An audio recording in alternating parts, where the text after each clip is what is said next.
নমস্কার।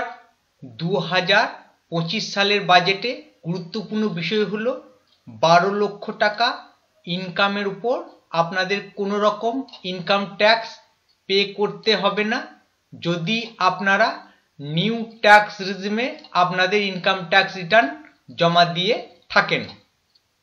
অন্যদিকে old tax রেজিমের মধ্যে কর কাঠামোর কোনো রকম পরিবর্তন করা হয়নি।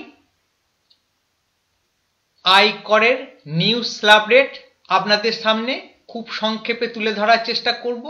দেখুন, 4 লক্ষ টাকা পর্যন্ত ইনকামের উপর আপনাদের কোনো রকম ট্যাক্স পে করতে হবে না, ট্যাক্স রেট নীল দেখানো হয়েছে।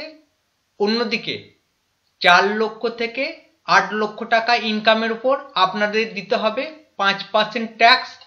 একই রকমভাবে 8 থেকে 12 লক্ষ টাকা আয়ের উপর আপনাদের দিতে হবে 10% ট্যাক্স।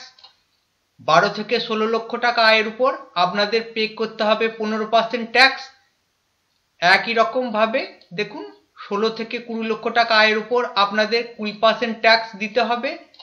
20 থেকে 24 লক্ষ টাকা আয়ের উপর আপনাদের দিতে হবে 25% ট্যাক্স, এবং 24 লক্ষ টাকা উপর যদি আপনাদের আয় হয়ে থাকে সেক্ষেত্রে আপনাদের 30% রেটে আয়কর পে করতে হবে। এক কথায় প্রত্যেক 4 লক্ষ টাকার উপর আপনাদের 5% করে ট্যাক্স বৃদ্ধি পাবে। কিন্তু নিউ ট্যাক্স রেজিমে রিবেটের উপর আপনাদের 60,000 টাকা পর্যন্ত ছাড় দেওয়া হয়েছে। সুতরাং আপনাদের 12 লক্ষ টাকা ইনকামের উপর কোনো রকম ট্যাক্স পে করতে হবে না। এছাড়া চাকরিজীবীদের ক্ষেত্রে স্ট্যান্ডার্ড ডিডাকশনের অ্যামাউন্ট 50 থেকে বৃদ্ধি করে 75,000 টাকা করা হয়েছে। এছাড়া প্রবীণদের জন্য স্ট্যান্ডার্ড ডিডাকশন 1 লক্ষ টাকা পর্যন্ত ছাড় দেওয়া হয়েছে।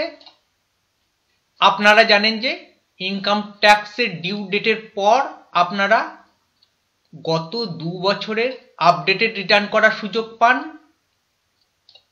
2025 সালের বাজেট অনুযায়ী আপনারা বিগত 4 বছরের ইনকাম ট্যাক্স রিটার্ন জমা দেওয়ার সুযোগ পাবেন। দীর্ঘদিন ধরে চলে আসা ইনকাম ট্যাক্স অ্যাক্টের পরিবর্তন ঘটিয়ে নিউ ইনকাম ট্যাক্স বিল 2025 খুব তাড়াতাড়ি কার্যকর করতে চলেছে বর্তমান সরকার। সুতরাং নিউ ট্যাক্স রেজিমে যদি আপনারা আয়কর রিটার্ন জমা করেন সেক্ষেত্রে আপনাদের 12 লক্ষ টাকা আয়ের উপর কোনো রকম ট্যাক্স পে করতে হবে না। ধন্যবাদ।